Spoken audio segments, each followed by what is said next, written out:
صحیح بخاری حدیث نمبر 5۔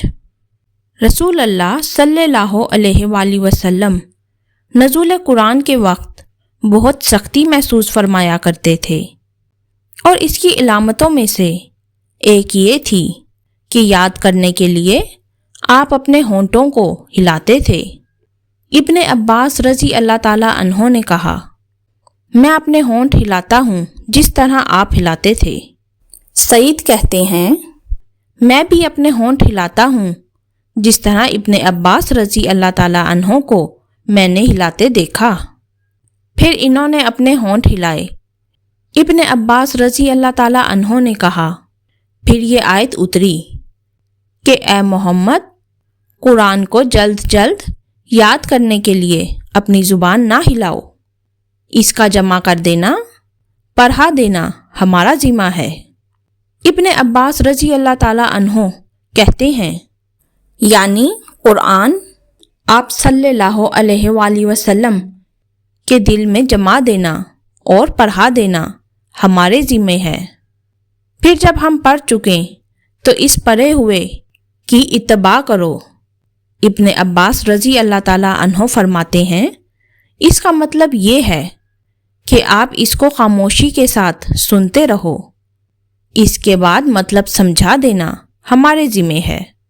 پھر یقیناً یہ ہماری ذمہ داری ہے کہ آپ اس کو پڑھو، یعنی اس کو محفوظ کر سکو۔ چنانچہ اس کے بعد جب آپ کے پاس جبرائیل علیہ السلام وحی لے کر آتے تو آپ توجہ سے سنتے، جب وہ چلے جاتے تو رسول اللہ صلی اللہ علیہ وآلہ وسلم اس وحی کو اسی طرح پڑھتے جس طرح جبرائیل علیہ السلام نے اسے پڑھایا تھا۔ وحی کا یہ واقعہ ہمیں سکھاتا ہے کہ قرآن صرف پڑھنے کی نہیں، سننے، سمجھنے اور دل میں اتارنے کی بھی ذمہ داری ہے۔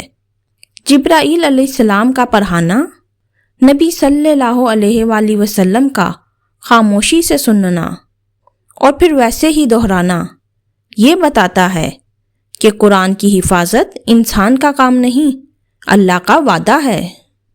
یہ حدیث ہمیں یاد دلاتی ہے کہ جلد بازی میں نہیں، سکون، ادب اور عاجزی کے ساتھ قرآن کو حاصل کیا جائے، دل میں اتار دیا جائے تو علم ہمیشہ محفوظ رہتا ہے، زبان پر ہو تو بھول بھی جاتا ہے۔ اللہ جب حفاظت کا ذمہ خود لے لے، پھر کوئی طاقت اس نور کو مٹا نہیں سکتی۔ آئیں دعا کریں۔